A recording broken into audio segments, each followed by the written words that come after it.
जी मां मुसविर वलद बशीर अहमद जो पुट बशीर कासाई जी मूंसां ये वीडियो हले तो वायरल थियो आहे। ये मूंसां या ज़ोरी थी वई आहे। ज़ना अरमान हिते आयो दर खणी वियो मूंखे इलाही कासाई जो पुट।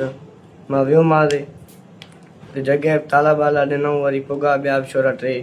उहो केरु केरु हुया? अदील कासाई सिबिक जो पुट सिबिक कासाई जो, ॿियो वरी फरहान मत्तार जो पुट जेको हाणे जेल में लाकअप बि आहे। ॿियो वरी बिशार जो पुट बिलाल।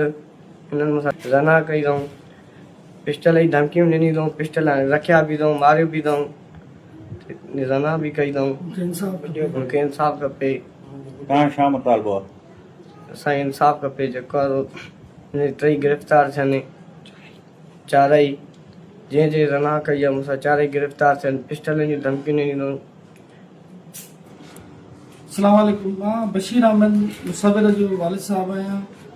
मूंखे त ख़बर कान हुई मामले जी, पर मां ॾिठो वायरल ॾिठो वीडियो त मां मुसविर खे घुराए पुछियुमि पुट ही छा आहे। हे रोई पियो, मुंहिंजे ॾाढो रोई पियो, पेरनि ते रोई पियो। मूंखे चई बाबा मूंखे ज़ोरीअ पकिड़े मूंसां ज़ना कई अथऊं। मां पुछियुमि न छो वई? चई मूंखे चयूं पाणी भरे अचऊं। अरमान सफ़ीला जे पुट मूंखे चयो त पाणी भरे अचऊं।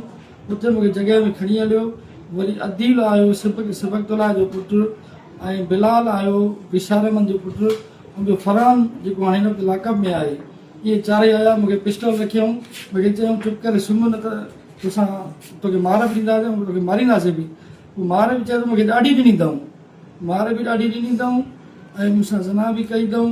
ऐं उन खां अलावा वीडियो बि भरी अथऊं। जंहिं महिल बि वीडियो वायरल माना तोखे उहो कंदासीं, ब्लैकमेल कंदासीं। जीअं तूं असांजे चवण ते न लॻे त वीडियो वायरल कंदासीं। हाणे हुनजे चवण ते न लॻियो त हुन वीडियो वायरल कयो आहे। असांखे इंसाफ़ खपे। असांखे ॿियो कुझु न खपे। असांजो ग़रीबाणो हाल आहे। असांखे अलाह जो नालो आहे, कमाए खाइणो आहे, ॿियो कुझु बि कोन्हे को।